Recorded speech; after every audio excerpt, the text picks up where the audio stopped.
Kirsten King is the face of Pilates in Australia with an expanding reputation for her work around the globe. Having been a Pilates instructor for more than 2 decades, opening her first studio in Waterloo, Sydney, now expanding to 7 sites across Sydney and Melbourne. Her forward thinking decision to create a Fluidform Pilates online platform 2 years prior to the COVID period has seen her grow a community of more than 65,000 users in 90 countries around the world. 15 million minutes of fluid form content are consumed annually each year. Kirstin is a mother to 3 daughters and married to NRL legend Matt King. Great to see you, Kirstin. Thanks for taking the time. Thanks, Luke. Nice to see you too. Fluid Form Pilates is an incredible success story. Congratulations. You must feel very proud. Yeah, thank you. Yeah, I do. I mean, I never set out for it to be what it is today. My sole purpose initially was just to help people and, make their lives better, free them of pain, rebalance their bodies. So to see where it is today and to see the number of people that we have helped around the world is super fulfilling. When you look back at your decision to create that online platform, which was really ahead of the game in lots of ways prior to COVID, do you look back and think that was a real game changer for you? Yeah, it definitely was. It definitely was. I wouldn't say that I had foresight into what was going to happen. I know you'll talk to a lot of people about their business success, and there's always a component of luck to it. But Fluid Form at Home was created from a really authentic place. I had clients that traveled a lot. When they couldn't get into the studio, potentially their issues would flare up. There were people regionally that didn't have access to great Pilates. And so there just was this need in my, very close community of clients to help them, but also in the larger community that couldn't get access to things. So yeah, Fluidform at Home was created. So where did the passion for Pilates come from? So I think I've always loved movement and the body. I studied commerce and marketing at university. I always toyed around with the thought of being a physio, but I've always been active. I danced growing up. I used to run a lot, and I had a knee injury actually that took me to Pilates, and I fell in love with it. And I've never looked back. I did my training, and then when I moved to the UK with Kingy, I started teaching. Talk to you about Kingy, your brilliant partner in a moment, but it takes a lot of skill from starting as an instructor to then go on and a lot of vision, create a 65,000 strong community around the world. Looking back now, what do you think's been the keys to enable you to have that success? I'm super passionate about helping people. I don't think there's any bigger buzz in life than, fixing someone, helping people get rid of their pain and just seeing them enjoy life to their fullest. And so that driver for me and my ability to work, I'm a great worker. I'm not afraid to get up early, to stay up late. I can operate on very little sleep. And so I think that, that coupled with my passion to help people has definitely helped me get to where I am today. You hear that a lot, isn't it? That you didn't start out to have this global community, that it comes from that authentic passion, that you generally love supporting people, and then maybe a perfect storm. You've got a commerce degree and a work ethic that is legendary from what I hear, and you put all those pieces together. It's probably, as you described, helped you in a way. And then you've had some really high profile people coming into your world, haven't you? I was doing my homework, and Rita Ora's got a big following. Elle McPherson, you in the sporting community, you've done a huge amount of work with a whole range of people. How helpful has that been to have those people as sort of ambassadors, effectively? Yeah, I mean, they are amazing ambassadors, and I'm very grateful that they sort of knock on my door and allow me the privilege to teach them. I always say it's a privilege to teach people Pilates. People walk in with their greatest asset and hand it over to you, so you should take care of them and take care of their body. So those guys, to be honest, I treat them like everyone else, because the client that comes in every day that lives around the corner to a business starting out is just as important as those high profile names. And I think ensuring that there was always that balance for me in my business, not just going out there to teach, the high profile person, because at the end of the day, they won't necessarily enable you to continue to run your business because they come and they go. So having that balance between the core community, your local community of clients, and then through that authenticity and that vibration that your business gives out to the world, you attract all of these legendary people. And they definitely help raise your profile.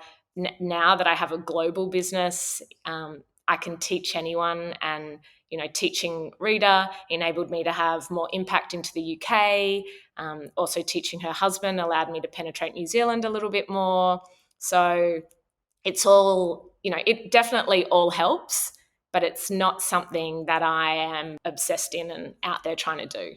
Yeah, it only helps if what you're doing works too, doesn't it? It's only helps if it's authentic and you can see that That's right. come out in everything that you say. I rang your husband, Matty King, who NRL legend is a great way to describe Matty, but he's one of the nicest people on the planet, your partner, and he's got such a big heart. And every time you get the privilege to speak to him, it just makes you smile. And the way he spoke about you yesterday made me smile all day. His love for you, clearly, but he said, and I think this is a good point. You read the headline, you think, God, Kirsten King's had this remarkable success and life must come easy. And he said, well, you probably need to understand more about some of the hardships along the way. And he was encouraging me to ask you about it. And I know some of this you probably haven't shared so widely, but he was sharing with me a really personal, tragic story from you as a 16-year-old growing up. He said that you lost your brother, who was 19 at that stage, in a car accident. It's every family's worst nightmare. I just can't even imagine what you went through at that age. Did that shape you a lot as a 16-year-old? Yeah, definitely. I think it's probably was a turning point in my life. At the time, I don't think I fully understood what my mum and dad were going through. And I've only really understood that now once I've had my own children. So the loss was obviously significant and heartbreaking for me, as I was the middle child. Even more so, probably at that time, had more impact on my little sister. And then mum and dad just, they tried to continue on, but for a long time, um, I was there, holding everyone's hand, keeping everything going, and had to compartmentalize, I guess, the loss of my brother to ensure that everyone else was okay.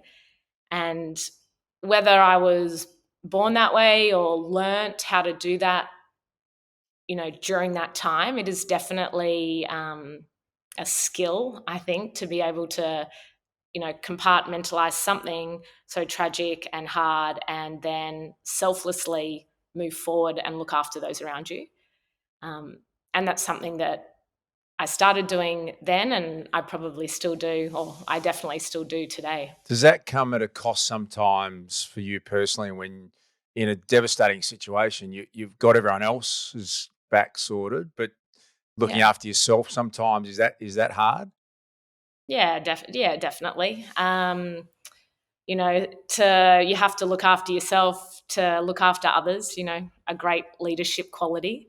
And I've probably learnt that along the way. As a 16-year-old girl, you're pretty resilient. Your mum and dad are everything to you. So as your younger sister, you still have to turn up to school and no one wants to talk to you because no one wants to, broach that subject.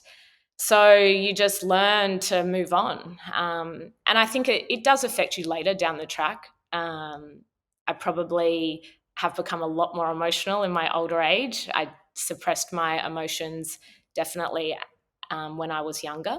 And it just changes your perspective on things and how you don't sweat the small stuff. It's not life or death. Okay, let's move on. So, yeah, I definitely look at things in a different way. Kingy was sharing with me yesterday. He said he just has got such admiration for your resilience, and when tragic things happen, he said you have this ability that's unique. He was again sharing, and I hope you don't mind. You got three beautiful daughters, but he said there was three miscarriages, before that, and he said your ability to just, okay, we're going to go to work the next day and we're going to get through this. I mean, how is that, do you think, as you said, being the middle child, part of who you are, or what you developed from that early tragedy?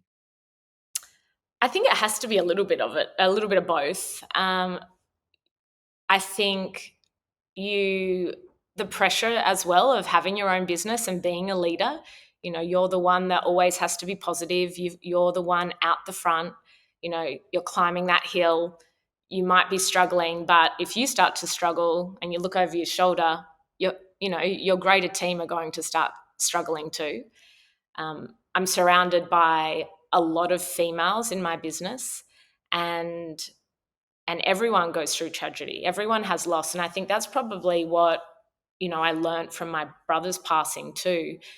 We lost him and it was a tragedy, but there's a lot of people that go through some pretty tough stuff. And I think because I was one that, compartmentalized it and moved on, you just never know what anyone else is going through in the world. So you have to be kind, and you have to just be aware of others and how they're feeling. And I think, with my miscarriages, it wasn't that I didn't want to share, but for me, it's not about me, it's about everyone else. I take care of everyone else. And maybe sometimes I suffer in silence. I don't think I do.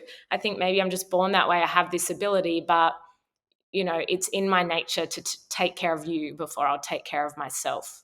Beautiful quality to have, isn't it? It's fascinating to hear. And again, I think I know when I sit down and have these conversations, the headlines are always amazing, and you think, well, how do you start and create what you've created? But I think allowing people in to see that there's been incredible hurdles along the way, and including in your partnership. And I know you've had some challenges there where partners have come and it's not worked out, and you've had to have some legal challenges along the way. Have you got some insight in to share about what good partnerships look like and what lessons you've learned along the way in that front? Yeah, definitely.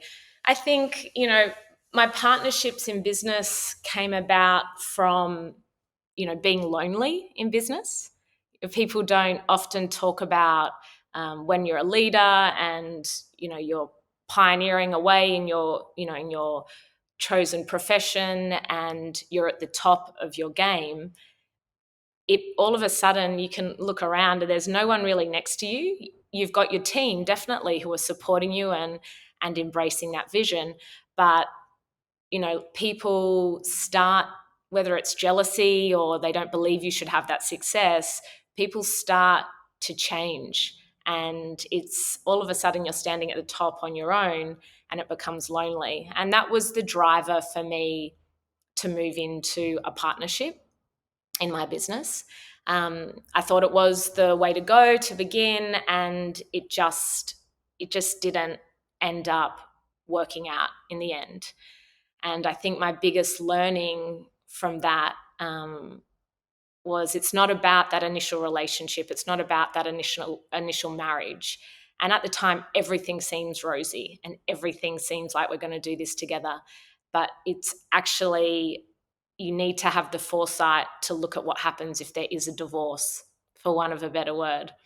And I have friends at the moment in business, and I'll call them and they might be doing deals. And I say to them, they say, oh, but this, and this, it's great, it's going to work. And I'm like, okay. And you don't want to be, miss negative, but I just say to them, that's fine now, but you just don't know what's going to change in people's lives or in their, people aren't all resilient. They can't get on with stuff for a long time.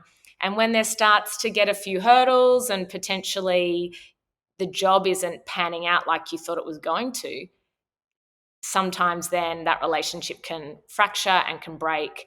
And more often than not in business, they can't be repaired, and so the divorce clause has to be executed, and you just need to make sure it's a good one. Yeah, it's stressful, isn't it? And I have been through that a couple of times as well. And you're right, you start up with great intentions and Always. great vision, and you can see the harmony. But you're right, it's not always with malice that it ends. But then when it does, trying to unpick that if you're not clear at the start is just a nightmare and stressful and relationships break down. And you're right. I mean, it's a common thing you hear, but it's still, I always think the greatest learnings I ever had were in those situations, and I didn't have any idea of setting it up right at the start. But you certainly learn along the way, Kirsten. I can hear that that's something you have definitely done along the way. Is it going to stand you in better stead now, you think, having weathered those storms? Yeah, I mean, if anyone has had a partnership breakdown in the past in business, you definitely want to learn from it, and you don't want to be scarred from it. You don't want it to stop who you are as a person. And I am super trusting and kind, and I am fully supportive of everyone around me. And when you're taken advantage of, for want of a better word, you you start to look at yourself in the mirror and you think, well, maybe I need to be tougher. Maybe I shouldn't say yes all the time. Maybe I, need to be a bit meaner. But then that takes away from who you are and why all these amazing things have been attracted to you, and why you're allowed to take care of people and they let you into their life. So that's probably one of the hardest things after a breakdown, is just taking the learnings and then parking that and moving forward, and not going back to it. You almost need to erase it, learn from it, erase it, and let's go. Reminds me of my dad, Kirsten. We grew up in the hospitality industry and the old-fashioned pubs and lived upstairs. And I can think of as a kid 4 or 5 times where someone had worked with my mum and dad really closely or been a partner, and there was a range of disastrous things that happened. And I remember as I got older, I asked Dad, I said, "How did you move on?" And he said, "Well, you just have to trust the next person, and you just move Yeah. on, and you hope the next person is a great person, because it's going to be a really narrow life if you don't trust again." And it's always stayed with me that, yeah, if you decide then that that's it, I'm never going to collaborate ever again, it's a pretty narrow world you live in. You mentioned before, Kirsten, that loneliness is something that leaders face, and we feel really privileged to have crossed over with you in Aleda Connect. It's something we're really passionate about, and inspiring people like you with your stories, and appreciate you sharing it so openly today. And then having a group of 5 or 6 who come from different worlds around you, and collaborating and sharing and learning together. Can I ask you about Aleda Connect? Has that had an influence on you? Yeah, it's been amazing. I had no idea what I was embarking on when I dove, headfirst into it. Obviously, Kingy had been part of it, and through COVID, I'd hear him on Zoom calls, and he would always get off so inspired, and almost look forward. You look forward to the next one, and that intrigued me. And so, obviously, I joined a group, and the same thing happened to me. A group of like-minded but so different, and here you are on this Zoom call, feeling within the first session like you intimately know these people and care for them and want to help them and look after them. And then all of a sudden realizing that even though you're in totally different industries, different ages in terms of, and, like years of experience, but we're all going through the same thing, or we've been through it, and we can help each other, or there's just this hurdle that you can't see past, and then you share it with the group and there's 5 answers in 40 minutes, and you think, I have not slept for 2 weeks thinking about that. Like, how is this possible? So yeah, it's extraordinary. It's pretty special. I mean, I've said it to Matt as well, your business partner. It's really special, and the fact that the people that join a leader totally let down their guard. I think that's what's so amazing, because as leaders, and, in my group, some extraordinary people with extraordinary experience have just come on this phone call and dropped their guard.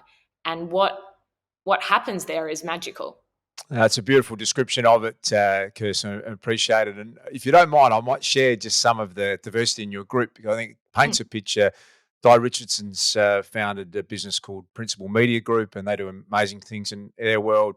Sean Wellman is one of the great people I've met in sport. Well, he was a premiership player at Essendon, but runs a really successful finance space. Justin Walter, an ASX listed medical imaging business. Andrew Sutherland's the happiest person on the planet, Kirstin. You've never met The best. anyone quite like Suther, and lucky to call him a friend. But from his world of cybersecurity to property and credible personality, Blackburn's doing amazing things as a leader in her world as a captain of an AFLW team, the Western Bulldogs. It's very different backgrounds, isn't it? You put Kirsten King in with your experience. It's fascinating to see the different thinking and how that benefits people. And that sounds like what you found. At the end of the day, we all realized it comes down to people, and making sure, what you learn on that journey is making sure that you can take care of yourself first and then take care of others around you. And in its simplest form, that is leadership. But when you are at the top as a leader, you sometimes forget about yourself, and you get so stuck in the day-to-day of your own business, and you're tired because you're not taking care of yourself, and then you start to lose that ability, to make decisions and make good ones and make them in a timely manner. And I think that too, with being able to connect with all those amazing people, fortnightly, you were forced to take a self-check each time too. So for some of us that were out of the habit maybe of, taking care of ourselves, it really allowed us to get back on that pathway. But yeah, the experience across the board, even from Ellie in, the AFL world, and through to Andrew with, from Vizzy to cybersecurity, it's, leadership doesn't really change. What's happening in business doesn't really change. It's just great to be surrounded by people who are willing to share their experience intimately. And at times your solution is just right there. Yeah, beautifully said, Kirsten. You articulate that in a really fascinating way for me. And leading into what we have found is exactly as you said, is that success leaves clues, and there are patterns around, whether it's growing an online community in the health and fitness space as you've done, or an elite athlete, or someone in a completely different industry. And we think that idea, as you mentioned before, that leaders have to show up for themselves first to lead others. And self-leadership is really the dimension we always think of at the start. And you probably just answered that. When you think about self-leadership, Kirsten, what does that mean to you? So I think first and foremost, it is about turning up for you. You are, in my role as a leader, I'm very compassionate, caring, supportive. So in order for me to fill everyone else's cup, my cup needs to be filled up. And don't get me wrong, I'm not always great at it, but you become aware really quickly when you're starting to be depleted, whether that's in your workplace or at home. I'm not only a leader at Fluidform, I'm also a leader at home. I've got 3 young girls, and I want to be the best possible role model I can to them. So I sort of have 2 leadership hats, and that can be, draining and fatiguing as well. So for me, making sure that movement is part of every day for me, whether it's 15 minutes, at home, whether it's a class in one of the studios, making sure I'm having time just to think, to dream, about that big picture stuff, because that really motivates you when you're dealing with the day to day. I think making sure that your dream is constantly there and you're thinking about it is so important. And not being so hard on yourself. I think we are just, as human beings, just so hard on ourselves these days, from the access of social media and everything that is thrown at us and what we see and the pressures. We just need to be more compassionate to our own self. And if we need that time out, to have it. You need our eldest daughter, Charlie. She graduated from primary school last week. It was like a fanfare. There was so many activities on, and I was trying to juggle work the entire week, and it was just, at one point I was like, okay, I can't go to work on Wednesday. I've got too much on. And I'm always really honest with my team. Guys, this is what's on with Charlie. Can't make it in. Call me if you need me, but I'll see you on Thursday. And just knowing that I had that time for her and didn't have to worry about anything on that day, it just allowed everything else to continue to flow, because it's all about flow. Find your state of flow and stay in it when you can. And how brilliant is that for your team that you've just shown them that family comes first by taking that action? And as the leader, no matter how busy work was, I'm having that day because that is the most important thing in my life. And that allows them to be able to ring you one day and say, hey, Kirstin, I really need this day, and know that they're going to be supported. And that's, how great culture starts and continues. And you can see, listening to you, about your passion was about helping people. And we see that for leaders, they're really conscious about how they have a positive impact on a daily basis. How have you gone about that? Yeah, for me, probably going back to what I said before, I'm really transparent with my team. I treat them like an extension of my family. I need them to understand that as much as Fluidform is a passion, that, my family, is equally, if not, my greatest passion.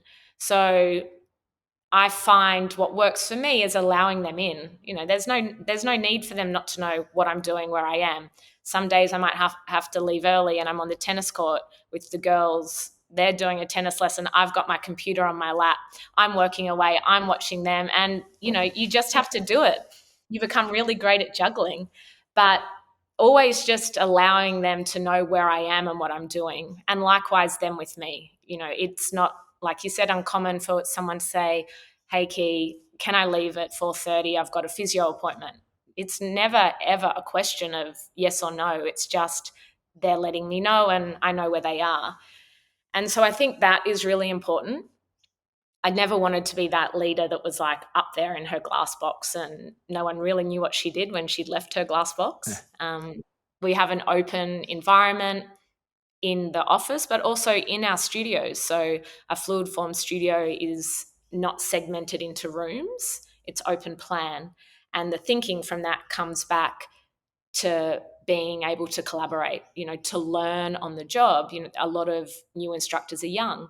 So I don't want them in a room with the door shut on their own, in their own thoughts, potentially getting lost in their programming. I want them in a space where there's other instructors around them that they can feel confident from and potentially see someone teaching and it might interest them, and they ask after a lesson, oh, Key, why did you teach that? I'd love to know what you were doing there and why that helped that client so much. So even in our studios, it's very much about supporting each other and having that transparency across what we do. Yeah, the next dimension wanted to ask you about, it's a big vision to create a global community. How have you gone about creating and sharing that vision with your team? Yeah, I think, well, Fluidform at Home started as a local sort of Australian thought process. And then 2 years after it launched, COVID hit.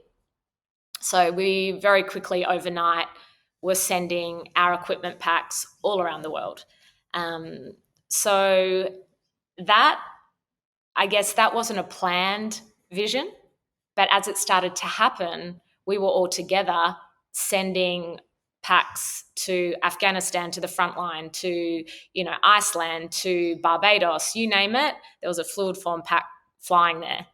And so as a team, that we were on that journey together. We very much were holding each other's hands. And that's probably something as well I like as a leader. I like to work alongside the team. I don't always want it to be me at the front. I think it's important to be able to be together and to, everyone needs to be able to roll their sleeves up. At the moment, I'm back in the studio quite a bit teaching because it's Christmas. People have traveled to go back to families, and that's fine. If the girls can't find a cover for one of their shifts, they always know that I'll cover their shift. I'm the last resort, on a day-to-day basis, but I'll always do it. So I think that vision, as those packs started to fly around the world, it just became really apparent to us that we can actually help people all around the world. We can make people's lives better. And because of the intimacy and the access to me as a founder, and I wanted to be so heavily involved in it, I constantly receive, probably 20 emails a day from Fluidform at Home members telling me about, I was going in for back surgery, just went to see my surgeon, I'm not anymore. I haven't been able to get down on the rug and play with my son in over 3 years, now I can. My football career, I was being injured again and again and again, and I've just played the most number of games in my career without an injury. And that is all from Fluidform at Home. So once we started to see and experience what this brand was capable of, we knew what our vision was. We're in 99 countries around the world now. We just continue to exceed expectations is, what we say internally, no matter whether that's online or in the studio. And we come from a really great place together as a team of wanting to make people's lives better. It must have been an amazing time, an order coming in from Iceland and Afghanistan, and I can just imagine how full on that would have been. But you then have to execute too, don't you? People have to get their Yeah. products. They have to Yeah. still be able to, as you said, value it and change their lives around the globe. It's a brilliant story. Curiosity is a word that comes up in our space all the time at Aleda, and we see through curiosity people are constantly trying to learn and develop, and how they approach their life through curiosity. Is that something that resonates with you? Yeah, definitely. I'm always curious as to what we can do next as a team. Where can the brand go? What would it look like if we did this? And I think you have to be curious. Otherwise, you become fatigued in your day-to-day capabilities and your day-to-day role. I think for your clients, you don't want them to become fatigued with the product. You need to continue to challenge what's out there, challenge the norm, be curious about potentially where you could take the brand. And particularly from an IT point of view, at the moment, the business, there's really nothing, I say to the team, the answer should never be no, we can't. It should be why can't, why can't we do that? And find out what the why is, and let's fix that. And for me, that's probably one of the key pillars as a leader. You want to be, even with your staff, never assume that they don't want to grow, or never assume that they don't want that next step, or they don't want to move from operations into marketing. Be curious, talk to them, start the conversation, because you just never know what's in their head or what's out there. Yeah, which leads really to that communication part of anyone who's had success in communicating with clarity. It sounds like you've got some clear thoughts on that. How have you gone about communication? Yeah, I think for us, traditionally as a studio, because Fluidform started as a studio in person, when you are a Pilates instructor, or you're an instructor of any type of movement method, your communication is key. And so I would like to think I'm a good communicator. But then likewise with your team, I haven't always got it right. I stumbled initially because I thought, you know, Kirstin doesn't want to work Thursday nights and Saturdays. She wouldn't want to do that. And next thing, Kirstin has a job with someone else on a Thursday night and a Saturday. And you're like, oh my gosh, how? Why? And why didn't you come to me first? And, why? And so I learned early on, never assume, ask the question. Because the worst thing that can happen is that they say no. And sometimes the no doesn't mean no as well. So, you have to really keep the communication open. Also, that is why I'm super transparent with my life outside of the office, because I want my staff to be like that. I want to know how they're feeling. I want to know if things are going well in their life. And I'm have a pretty good radar with people, and I have a pretty good gut, and I can sort of tell when someone's not okay. And I'm very comfortable with having those conversations. When you teach Pilates, movement's probably 60% of it, and 40% of it is life coach / counselor.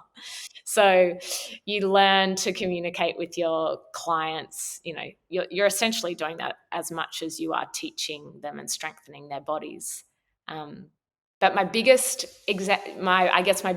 project with communication was before I launched Fluidform at home. It was a big deal. I sat on it for probably 12 months because it meant I was taking myself out there to the world. Here I am. This is my movement method. You're going to be judged. You're going to be criticized. You're going to have copycats, all of it. And so I had to be really comfortable. I had to be confident. I'm quite conservative in my approach. So I did my programs. I set it up in the studio. I had clients in the space, and I stood in the corner of the room and I faced the wall, and I had a video camera up, and I just spoke through the programs. So, stand with your left leg forward, right leg back, hinge at the hip, blah, blah, blah. Recorded it and then watched it back. And so I needed to know that without seeing anyone, without having hands-on corrections, which is a big part of our in-studio experience, that people could follow my cues, my instruction, and still get a great workout, feel it the next day, but have the same experience that they did in studio. So, for a few weeks, I stood in the corner looking at the wall and just went through all my programs, and it worked. So when I was confident with that, I was then confident to say, okay, let's do this. Let's take that out to everyone else. Yeah, what an amazing way to test it, and then to see it go around the globe must have been incredibly satisfying, and to translate into different language, different countries, different fields, and movement perhaps is a common language, but it's Yeah. brilliant to see. How important has collaboration been for you? For me, in my studios, I collaborate with my instructors on a day-to-day basis. But probably the biggest collaboration for me was Fluidform at home. I had to build a website. I needed someone to do the video. I needed sound. I needed editing. So there is a team of people that who are external, obviously, to Fluidform, but they are so important. They work with us day to day. And I needed to share my vision with them, so I make them part of the experience of Fluidform. I send them, I make sure that they receive client feedback, because, as much as it's me on the screen, they put as much time into it as I do.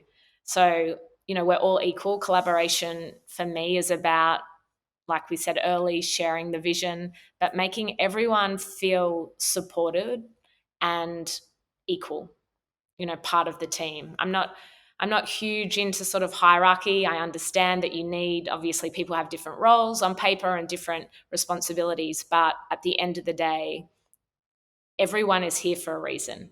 You have a skill that I don't have. You have a responsibility that I don't have. And together, we share a common vision and should be working together.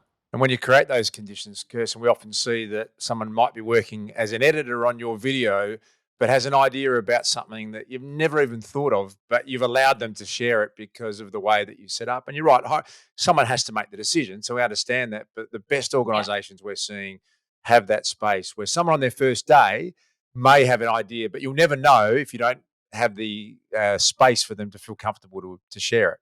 And that sounds like you're Yeah. doing that. Yeah, definitely. It's important. The little pearls of wisdom that have come out of the most unexpected mouths sometimes is just, I mean, that's what running a business is about. That's what being a great leader is. And then taking that and allowing people to just feel valued.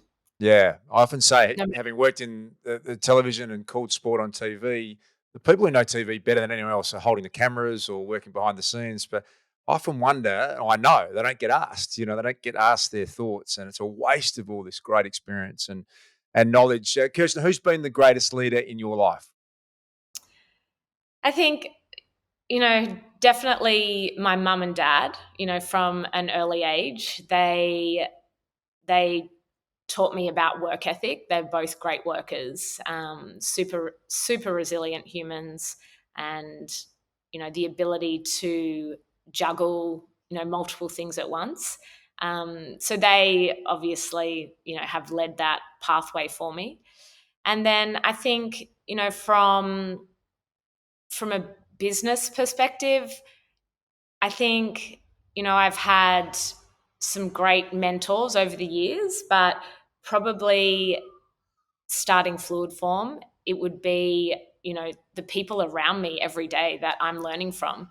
Not necessarily that person that gave me, the task when I was younger, but, watching my team around me lead their clients, look after their clients, and learning from them. I have so many leaders in my business, and we all approach things slightly differently, and it's just, I'm still learning every day, which is what I love. The brilliant, You know, brilliant answer, isn't it? To not put yourself in a position where you feel like you're the font of all the knowledge in your organisation. That the great leaders actually come into your space and you learn from them. It's really intriguing to hear you describe that. I'm not surprised by the person that you are. I love asking this question as well, Kirsten, and the spirit of collaboration, and we love that at Aleda, this world of collaboration and inspiring connections. Has there been someone you thought on any? You've done some great collaborations with unique people, and to get into 99 countries now, you have to collaborate. Has there been someone you thought, God, that's the person or the organisation I'd love to collaborate with? yeah, I must say I'm a bit of a Gwyneth Paltrow Goop fan. So I feel like if Fluidform could do a Goop collaboration, I mean, she's so inspiring in, you know, just from like health, physical, mental, you know, sexual sort of unspoken topics. What she's done in that space for females is extraordinary. So from a movement point of view, I really feel like, we could add value. It would be, a collaboration which could be, quite amazing. So that would be one that I would have out. I would definitely have on my storyboard.